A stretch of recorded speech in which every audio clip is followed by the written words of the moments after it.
আজকে জামাত ইসলামকে বলতে চাই, এত বুদ্ধি কোথায় ছিল? এই পেয়ার সিস্টেম তো গোলাম আজম প্রথম বলেছিলেন। সে গোলাম আজম তো এতদিন পরে হঠাৎ করে এই পেয়ার নিয়ে মাঠে নামলেন কোন কারণে?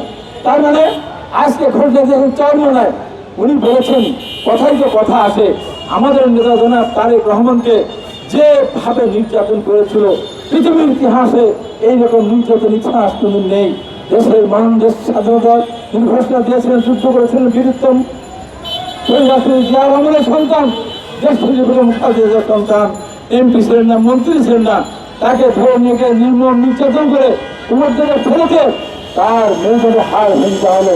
আপনি সহযোগিতা দেখেন, সারা বাংলাদেশের মানুষ সহযোগিতা জানায়। আর ওই চেয়ারম্যান পীর সাহেব কি বললেন? এই যে দীর্ঘদিন আওয়ামী লীগ ক্ষমতা থাকলো, আওয়ামী লীগের ক্ষমতা রাখার জন্য প্রাণান্তক চেষ্টা করেছিলেন। ওই সালে যখন মেয়রে দাঁড়ালেন, যখন হাত টাকা ভেঙে দিয়ে আপনাকে মেয়ে রক্তাক্ত করা হলো, এদিন আপনার মুখে আবার রক্ত দেখলাম। আপনি কিভাবে বলেন তারেক রহমান থেকে ভালো মানুষই হতো, তাহলে আওয়ামী লীগের মাথা ভাঙলো কেন? আজকে যে আমি মনে করি বলি, আপনাকে প্রশ্ন করি, আপনাকে মুখ ফাটিয়ে দিল কেন? রক্তাক্ত করলো কেন? খারাপ মানুষ ছিলেন, কথা বলার সময় হুট করে কথা বলেন না, তাই আপনারা হুঙ্কার দেন পেয়ার ছাড়া নির্বাচন হবে না।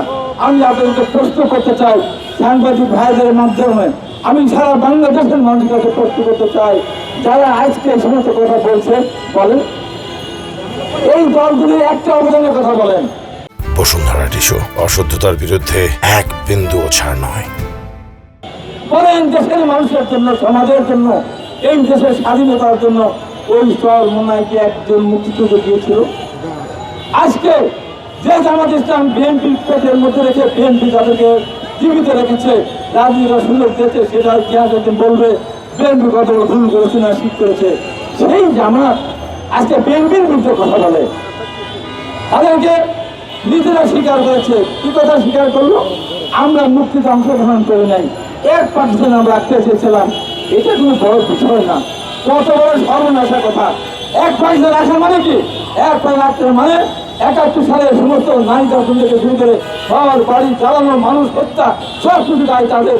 তারা বলেন, একটা কথা বলেন যে কোন অবদানটা এই দেশের জন্য আপনারা বলেন, বলেন একটা কথা বলেন, আপনারা বলেন এই কথাটা আপনার। আর বিএনপি দেশের শহীদ রাষ্ট্রপতি জিয়া রহমান মন স্বাধীনতা বিএনপিকে গর্ব করতেই পারে। আজকে বাংলাদেশের অর্থনৈতিক উন্নয়ন থেকে শুরু করে সব কিছু অবদান শহীদ রাষ্ট্রপতি জিয়া রহমান, তারপরে যে ম্যাডাম খালেদা জিয়া, এই বিগত আন্দোলনে যারা তারেক রহমান যেভাবে গণনা থেকে যেভাবে সহায়তা করেছেন, সাহস জুগিয়েছেন, আজকে তার প্রতি আমাদের কৃতজ্ঞতা প্রকাশ করা উচিত। আজকে সে তারেক রহমানকে নিয়ে আপনারা কথা বলেন। তাই আমি আপনাদের পরিষ্কার করে বলতে চাই, অনেক হয়েছে, অনেক কথা বলেছেন।